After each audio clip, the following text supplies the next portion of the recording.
In today's video, I'm going to teach you how to add a CSS class to a section in Shopify, which allows for targeted styling and customization. This is something many Shopify store owners find incredibly useful when looking to personalize their site's appearance. Let's dive into the methods you can use to achieve this. We'll explore two primary approaches: using the Theme Customizer's custom CSS field for themes that support it, and editing the theme's liquid files, which grants you more control or serves as an alternative if the custom CSS field isn't available. Let's start with the first method.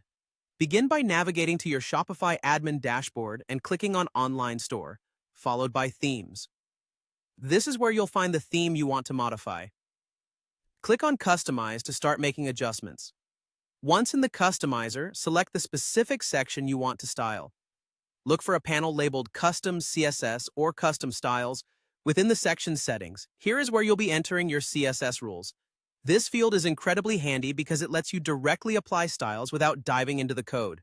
For instance, if you want to change the background color of a section, you might use a CSS rule like take your custom class, / a background color, F5F5. After you've inputted the styles you want, make sure to save your changes to apply them to the live site. Now, let's discuss the second method, which involves editing the theme's liquid files. This approach is often favored for its flexibility and depth of control. Again, start by navigating to your Shopify admin, go to Online Store, then Themes.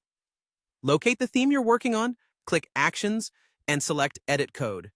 You'll be taken to a code editor displaying all your theme's files. The section files are housed within the Sections folder.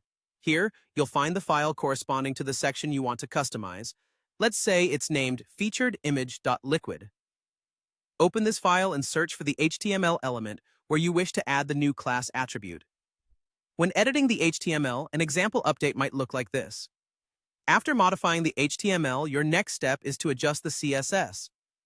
Go to the Assets folder and open your theme's main CSS file, which could be named something like theme.scss.liquid or base.css.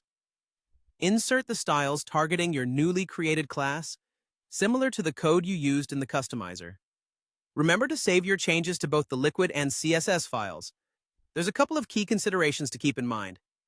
Firstly, always back up your theme by duplicating it before making any code changes. This helps prevent potential issues from breaking your store. Understand CSS specificity, as this ensures your customized styles apply correctly without clashing with existing theme styles. Lastly, remember that theme updates can overwrite your custom code, so you might want to consider a child theme or custom CSS app for persistent changes.